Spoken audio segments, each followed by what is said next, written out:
It is, and that's exactly where Singham fits in. He's been in China since 2017. He had a consulting business here, excuse me, a tech company. He sold it for $1 billion. And what he does now is he has a consulting company in Shanghai that's run by himself and some other members of the Communist Party. It's all fused. So he's in the grip of Beijing, and they're pumping money into nonprofits here. Two big ones are the People's Forum in New York City. He's given about 20 million through front groups to that organization, and then also the Answer Coalition.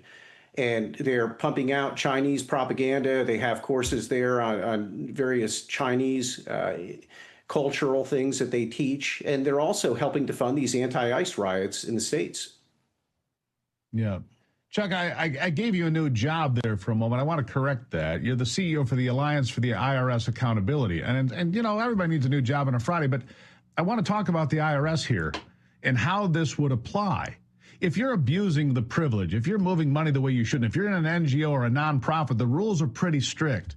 Why can we not use the IRS to go after some of these people? I want accountability too. Look, transparency without accountability is useless. We need people to be held to account, and that's in a variety of places in American life today. But what do you say? Absolutely. The IRS should be the tip of the spear, and they can be.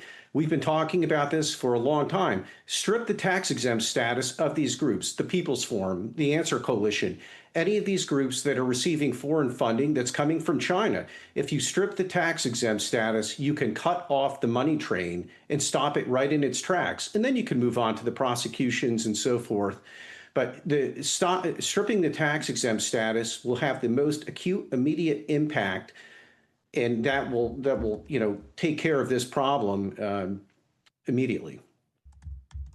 Yeah, we really need to reel this in. Look, I don't know what the president's plan is with election accountability, but it's incredibly important. And look, you got people like Singham. He came here and made a fortune, right? He made a fortune in America and then goes to China to attack America. Chuck, I don't understand that mindset. Do you? It's not something I would understand. It's foreign to me. And he's just hiding over in China and attacking America. He's undermining us from within. He's doing everything within his power. And he's really just a stooge of Beijing, because over there, everything is fused. There's no such thing as a private company or a private citizen. If the government comes in and says you must do something, then you have to do it. Yeah, and that's the way. Let's be clear about this. There's other things that China is doing. For example, they've taken advantage of the 14th Amendment. For people that don't know, China sent pregnant women to the United States to have their children here. The babies are born, then they go back to China. 1 million of those children are going to grow up. They're going to be 18 years old. They're going to return to this country. They're going to be American citizens with voting rights, citizenship rights, and everything else. They are gaming the system. We need to wake up, don't we? We do.